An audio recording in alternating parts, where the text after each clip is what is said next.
Bonsoir, c'est toujours un plaisir de vous revoir sur Télé Sud. Des mots et des bas, c'est maintenant. L'auteur que je reçois, il se présente comme un touche-à-tout autodidacte. Voilà, il est footballeur aussi. Je vous présente Yannick Vezedjian. Bonsoir, vous allez bien? Bonsoir, ça va, merci. Oui.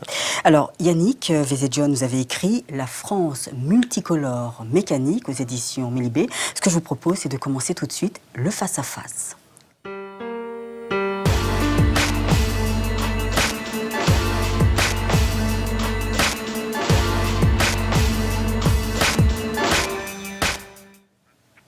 Yannick Vezedjian, vous nous expliquez que votre ouvrage, en fin de compte, c'est pas un pamphlet, c'est un droit de réponse que vous vous octroyez. Tout simplement, vous réagissez au livre, à la suite de la parution du livre de Laurent Oberton, qui a écrit « La France, orange mécanique » paru chez Ring. La première question, c'est, ce journaliste, Laurent Oberton, décrit, fait un raccourci, immigration, délinquance, délinquance, immigration. Et bien sûr, il a pris ces informations, il s'est basé sur la presse quotidienne régionale, en regardant les médias, et il a construit ce livre en disant que voilà, être immigré, ce n'est pas bon pour la France. Et vous avez tenu à réagir. Voilà, vous l'avez très bien résumé, c'est un droit de réponse que je m'octroie parce que je me suis senti directement concerné par cet ouvrage que j'ai qualifié très vite d'assez nauséabond, hein. Le terme est un peu dur, mais c'est plutôt le cas, autant dire que comme je le ressens. Et effectivement, j'ai trouvé qu'il fallait absolument répondre à cette initiative de Laurent Oberton de nous parler d'ensauvagement de la société française, du fait de l'immigration. C'est dur et c'est assez, ça nous rappelle quand même des choses assez difficiles de notre passé. Nous qui sommes issus de l'immigration, mais qui sommes pour autant français, on est donc facteur d'ensauvagement de la société française. On serait donc facteur d'ensauvagement de la société française. Surtout qu'il donne quelques chiffres. Et ces chiffres, d'ailleurs, vous n'en parlez pas dans votre ouvrage. Vous n'en faites pas mention. Vous mettez des chiffres et des lettres. Je n'en parle pas. Et c'est vrai que dans son livre, il parle de 115 milliards d'euros. C'est-à-dire que le coût de la délinquance, de la criminalité, coûterait 115 milliards d'euros. Voilà, aux victimes et à l'État français. Bah, c'est peut-être habile de sa part d'essayer de nous sortir des chiffres comme ça. Jusqu'aujourd'hui, aujourd'hui il se défend en disant que ces chiffres n'ont pas été démentis, mais ces chiffres n'ont pas été confirmés non plus. Voilà, moi je suis contre les chiffres officieux qu'on balance à tout va et dont on se sert pour appuyer des vérités, pour orienter simplement la vision des Français. Voilà, moi aussi je pourrais très bien aller chercher d'autres chiffres, des contre-chiffres, les faire danser d'une manière ou d'une autre pour prouver le contraire.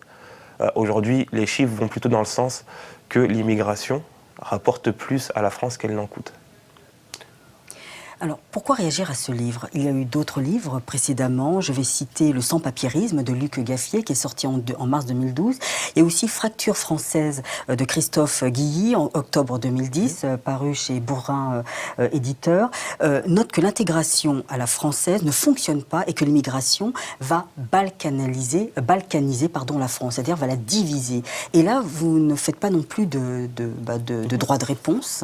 Pourquoi le livre de Laurent Oberton? C'est aussi des éléments contextuels. C'est vrai que j'avais cette idée d'écrire un livre depuis la dernière campagne électorale où j'ai constaté, comme beaucoup de Français et non-Français, la dérive vers la droite extrême de cette campagne, notamment du fait de Nicolas Sarkozy et de Patrick Buisson qui l'a pas mal influencé.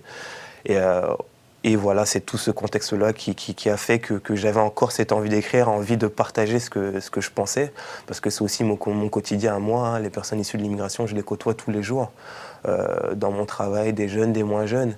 Et il y a eu aussi ce déclic de voir que Marine Le Pen, qui se dit comme étant l'espoir de la France, celle qui va sauver la France, mais qui est pour moi plutôt une menace pour la démocratie, je le dis tel quel, prendre ce livre et en faire la promotion directe. Moi, je pense surtout que c'est un arrangement, que les deux roulent ensemble et que, voilà, peut-être comme je le dis, le vengeur masqué, Monsieur Oberton, parce que c'est un pseudonyme, c'est pas son vrai nom. Je comprends pas d'ailleurs, quand on prétend dire la vérité, œuvrer pour le bien, pourquoi se cacher, si ce n'est quand on est un super-héros? Alors j'ai lu justement qu'il craignait, il avait peur des représailles, peut-être pour protéger sa famille, c'est compréhensif. Oui, mais ai-je peur, moi? Ai-je peur? Je n'ai pas peur. c'est mon nom. J'ai même fait le choix, c'était en débat avec mon éditeur, les éditions Mélibé, que je tiens encore une fois à saluer, qui ont cru en mon essai et qui m'accompagnent de manière remarquable dans cette aventure, parce que je souhaite que ça puisse perdurer, de mettre ma photo, parce que oui, c'est moi, c'est mon identité. Et je n'ai pas peur, moi. Il faut avoir le courage de ses convictions. Et c'est ce que je fais. J'ai reçu pas mal de menaces, d'insultes. J'ai ramené un petit florilège avec moi d'insultes et de menaces. Mais au bout d'un moment, si on a peur, qu'est-ce qu'on fait? On ne dit plus rien. Voilà, c'est tout. Quand on s'engage, il faut le faire avec sincérité. Et si déjà on passe par se cacher, on peut se douter de la sincérité. Ensuite, quand on fait le profil de Laurent Oberton, on se rend compte que oui, c'est un passé de blogueur d'extrême droite. Il s'en est défendu, il était question de faire un procès contre Mediapart. On n'a pas de nouvelles de ça, il semblerait qu'il ait retiré sa plainte, etc. On ne sait plus. Donc aujourd'hui, moi, j'ai l'intime conviction, et je pense qu'elle est partagée, que Laurent Oberton est encore... C'est la porte d'entrée, hein, Oberton, parce que pour moi, ce n'est pas quelqu'un d'important. C'est surtout voilà, la plume d'une extrême droite, avant dans les blogs et maintenant par ce livre. Nous décrire une France à feu et à sang, il suffit de regarder la télé, parce qu'aujourd'hui, malheureusement, les médias, c'est ce qui fait qu'on regarde la télé, c'est ce qui choque, on essaie de choquer les gens.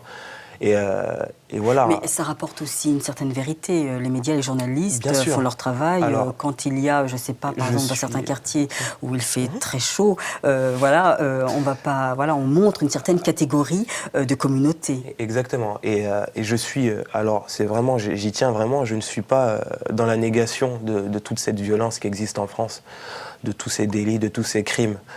Mais je suis pour une approche objective de cette violence. Voilà. Dire aujourd'hui, faire le raccourci que violence égale immigration, c'est trop rapide, c'est trop vite dit. Et c'est surtout malhonnête, parce que c'est faux. Voilà, c'est faux. C'est une phrase que je répète assez souvent, et je tiens à la dire avec beaucoup d'aplomb et beaucoup de détermination, c'est qu'il y a en France une majorité silencieuse qui ne s'exprime pas tout simplement parce que pour eux c'est normal, mais qui vit très bien, en parfaite harmonie, entre Français, entre Arabes, Noirs, Africains, Indiens, Chinois, toutes les couleurs. La France multicolore mécanique, c'est ça. C'est ça, et le mécanisme multicolore que la France connaît aujourd'hui, elle l'a voulu de par son histoire. Et aujourd'hui, on ne peut pas décréter parce que c'est la crise, parce que tout va mal, il nous faut un bouc émissaire et ce sera les immigrés. Alors, vous dites dans votre ouvrage, mais justement, comment combattre ces clichés, ces idées reçues que l'immigré n'est pas ce que nous voyons ou entendons dans les médias ou lisons dans la presse. Comment combattre? Ça passe par un travail de longue haleine, ça ne va pas se faire en quelques jours, c'est en quelques années, par une nouvelle manière de communiquer. Il faut aussi mettre en avant ceux qui réussissent, parce qu'il y en a plein. Ça passe aussi par régler ce problème, c'est bien facile à dire, mais d'inégalité sociale, parce qu'au fond, c'est quoi le problème? C'est la misère sociale qui crée la violence, qui crée les frustrations. Je suis d'accord, mais on est tous allés sur le même banc d'école, quoi. Voilà, on a tous le même parcours, enfin, on a tous appris les mêmes leçons. Alors pourquoi certains s'écartent, se découragent, et puis d'autres continuent, même si cela est difficile? Mais je pense qu'on n'a pas tous la même force de caractère, tout simplement. Il y en a, au bout d'un échec, 2 échecs, qui abandonnent, qui se disent il n'y a pas de place pour moi. Je l'ai vécu moi aussi personnellement. Avant, en sortant de mon bac, j'ai souhaité faire un BTS en alternance dans une banque, une grande banque française dont je ne citerai pas le nom. On s'est retrouvés avec 3 candidats. On était 3 candidats. C'était pas par souci de place. Les 3 pouvaient très bien être pris. Et en fait, on était 2 de la même école. Et arrivé à la dernière phase du recrutement, on m'a sorti que finalement, les 2, il y avait une Française et un autre Français. On était 2 à venir de la même école et la personne m'a dit que non, on ne travaille pas avec mon école. Du coup, c'était le prétexte pour ne pas me prendre. Et l'autre qui était avec moi a été pris. Voilà. Il y a eu d'autres barrières quand je cherchais un appartement, quand on est au téléphone, on propose les garanties Locapass et quand on arrive à la visite, on dit finalement on ne prend pas le Locapass. Voilà. Après, on n'est pas tous ouverts d'esprit. Je peux comprendre qu'il y en a qui craignent, vu ce qu'on montre. On peut le comprendre. On peut aisément le comprendre. Il y en a qui soient sur la défensive, forcément, à chaque fois qu'ils allument la télé, on dit que les immigrés ne payent pas leur loyer, les immigrés cassent, etc.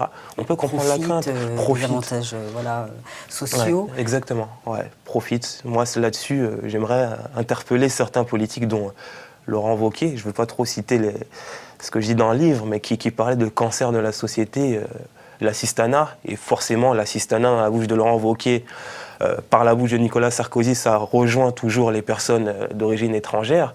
L'assistanat pèse à la France et c'est le cancer de la société. Ah bon? Et l'évasion fiscale, monsieur Wauquiez?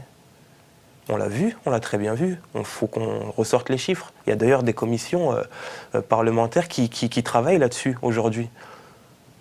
Avec ce qu'on récupérait de l'évasion fiscale, il y aurait de quoi relancer le pays, je crois.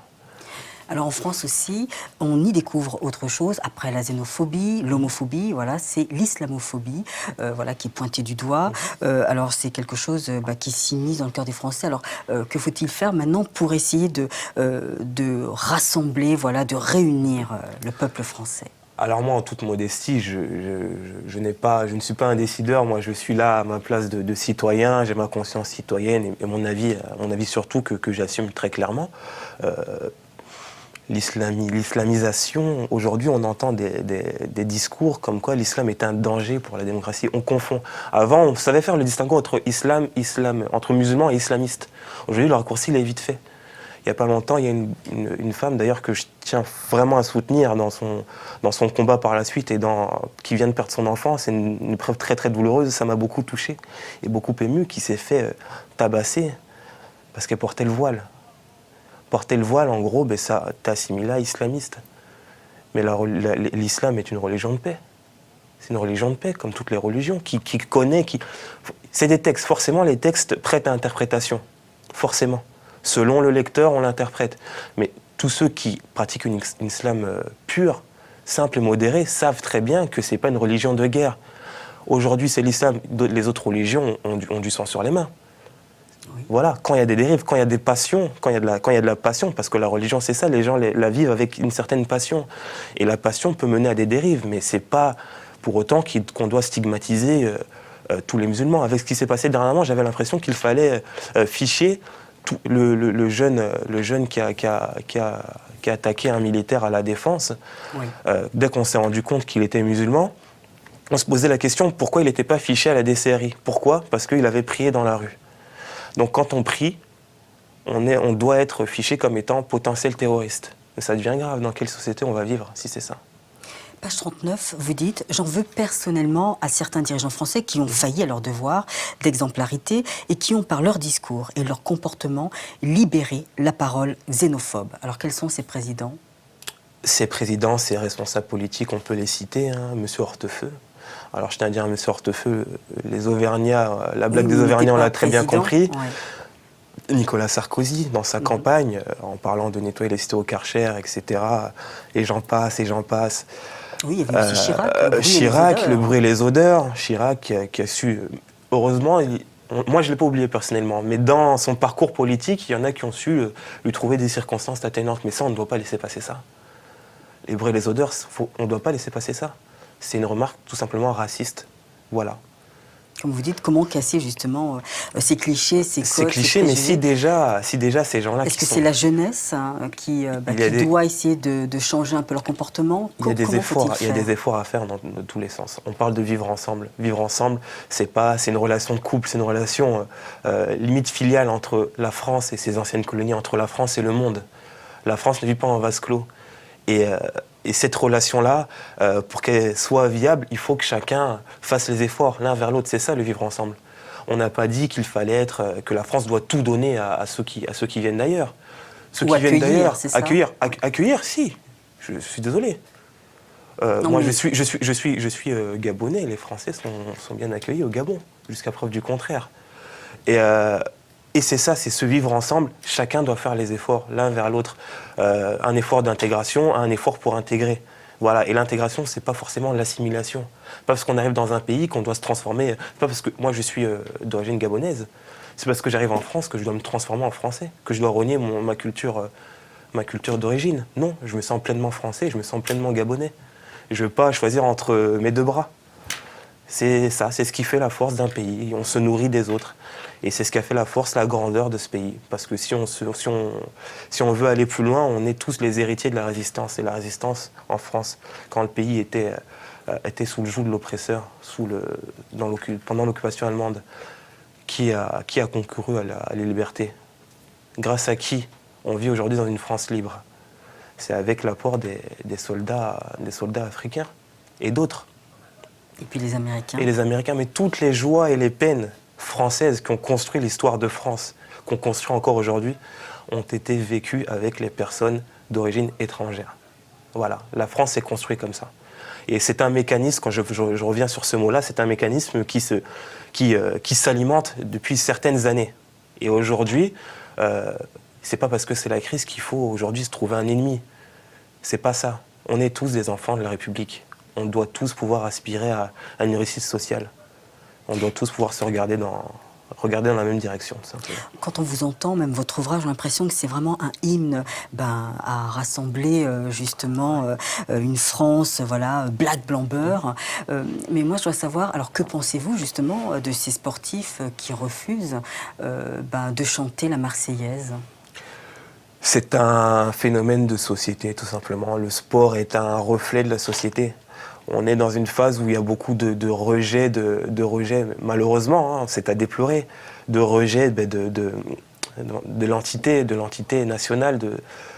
Pourquoi ? Parce que c'est une nouvelle génération qui a vécu peut-être dans des banlieues qui ont été totalement oubliées.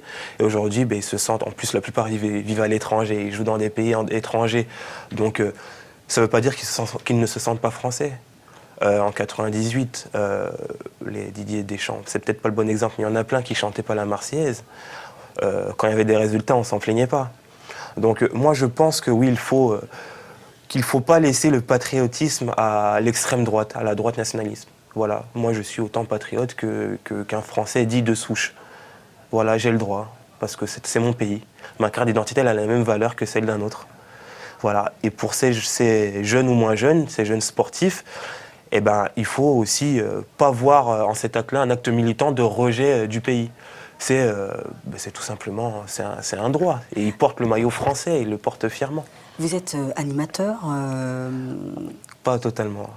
Mais vous collaborez avec des jeunes. Oui. Voilà. Ouais. Ce que je veux savoir, qu'est-ce que vous leur dites justement? Est-ce que vous les éduquez justement pour essayer de changer de comportement, pour avoir un comportement positif vis-à-vis, pour soi, vis-à-vis de l'autre Moi, ce que je leur conseille, c'est de s'extraire de tous les clichés, toutes les stigmatisations qu'on peut entendre ici et là, et de croire simplement en eux. Voilà. Parce que je suis d'avis que la compétence et le savoir-être doivent prévaloir, tout simplement. Il y a trop de jeunes qui sont bloqués dans leur évolution parce qu'on leur a collé une étiquette de potentiel délinquant, de potentiel criminel.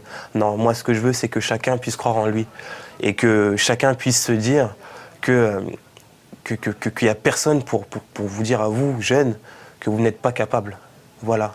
Aujourd'hui, moi, ce qui me peine, c'est que j'ai l'impression que les plus jeunes, on leur empêche de rêver. Ils n'ont pas le droit de rêver leur vie. Ils voudraient revivre leurs rêves plus tard, mais là, à cet instant, on a tous passé par là, on a un moment où on veut rêver notre vie. On se dit, je veux faire ça, je rêve d'être ça, etc. Moi, donc, pendant les entretiens pour les jeunes en service civique que j'accompagne dans le 77, par exemple, à chaque fois, il y avait une question qui était « Qu'est-ce qui vous fait peur ?» La réponse était « L'avenir, mon avenir ». Ça, je trouve ça inadmissible. Et pendant la campagne de François Hollande, c'est ce qu'il disait, c'était sa priorité, c'était les jeunes, l'avenir des jeunes qui puissent avoir confiance. Et je pense que c'est vraiment une priorité absolue. Parce que demain ne sera pas radieux si aujourd'hui on ne peut pas régler les problèmes, ces valeurs qui se perdent. Voilà. Très bien, je vous remercie. Yannick Vezedjian, nous allons passer à la deuxième partie de l'émission, carte sur table.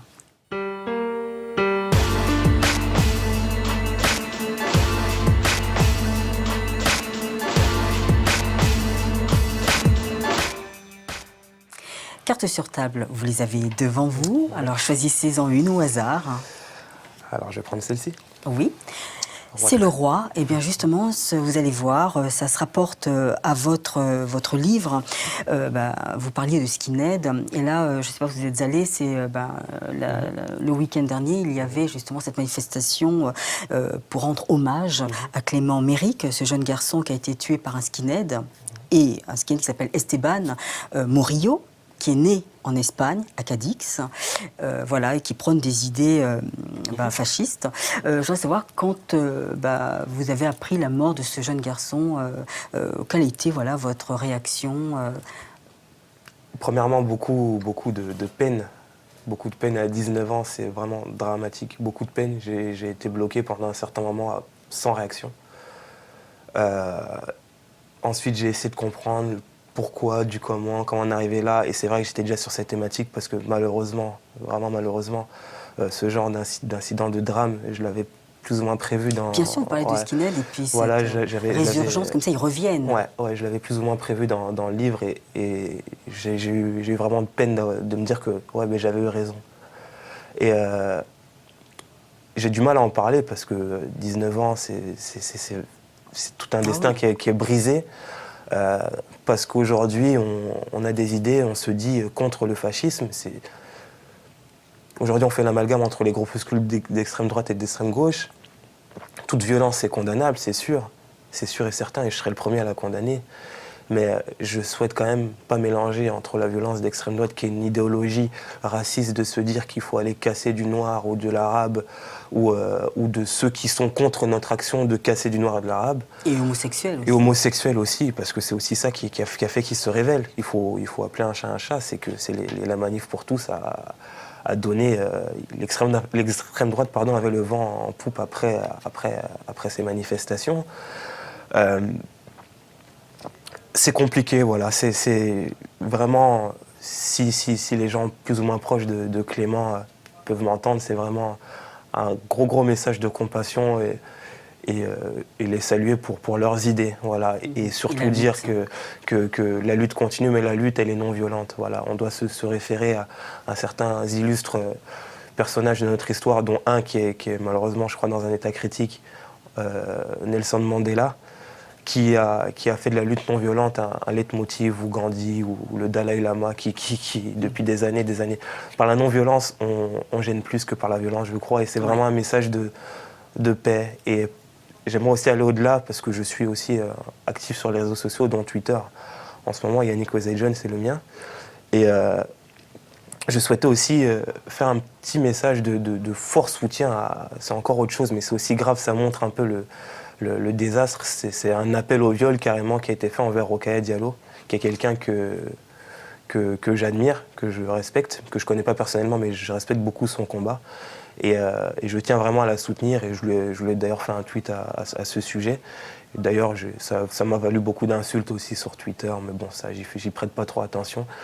Mais c'est dire, voilà, dans quel état on est aujourd'hui. Les réseaux sociaux, c'est bien, mais ça a quand même pas mal de mauvais côtés.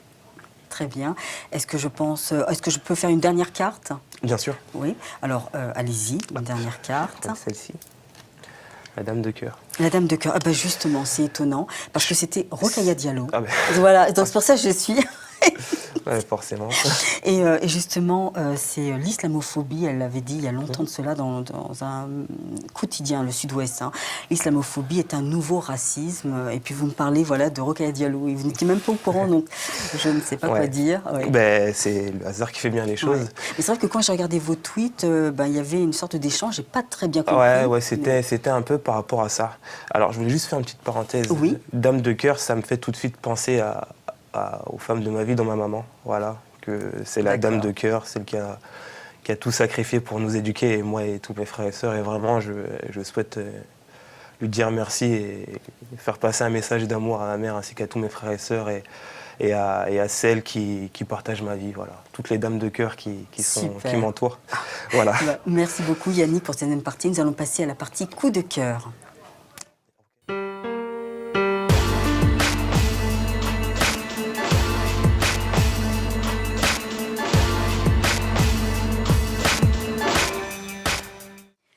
Alors, cette troisième partie de l'émission m'avait apporté un livre qui est votre coup de cœur. Je vois, c'est Indignez-vous, voilà, de Stéphane Hessel. Voilà, ben c'est mon coup de cœur du moment parce que ça caractérise un peu mon caractère, mes convictions. C'est Stéphane Hessel, un illustre personnage qui nous a quittés malheureusement, mais qui a tant fait pour notre pays, qui a survécu à 2 déportations, qui a participé à la rédaction de la Déclaration universelle des droits de l'homme. C'est assez extraordinaire. Moi, ce livre, je ne m'en suis pas inspiré pour écrire le mien, mais c'est vrai que le côté indigné, moi je suis d'avis que l'indignation, c'est ce que je dis souvent, la capacité d'indignation est l'essence même et le moteur du changement réel. Voilà, quand Ne on pas a, accepter, voilà, voilà, faire bouger les choses. de faire bouger les choses et pas attendre que ce soit le voisin qui le fasse. Voilà. Même si, moi, ce que je fais aujourd'hui avec ce livre, je vais peut-être pas faire bouger grand-chose, mais je l'aurais fait. Voilà, et c'est ainsi de suite. C'est une succession de pierres qui construisent un édifice et qui font qu'un jour ça changera. Ça sera peut-être pas de mon vivant, peut-être pas du vivant de mes enfants, mais c'est comme ça. Si on avait dit à un Nelson Mandela ou à un autre ou à un Gandhi que son combat ne sert à rien, non pas que je veux me comparer à ces illustres personnages, moi je reste très modeste de ma modeste place. Si on leur avait dit que leur combat est inutile, qu'ils ont perdu d'avance, eh ben aujourd'hui, on ne se souviendrait pas d'eux. Voilà. Très bien, je vous remercie Yannick Vézégione.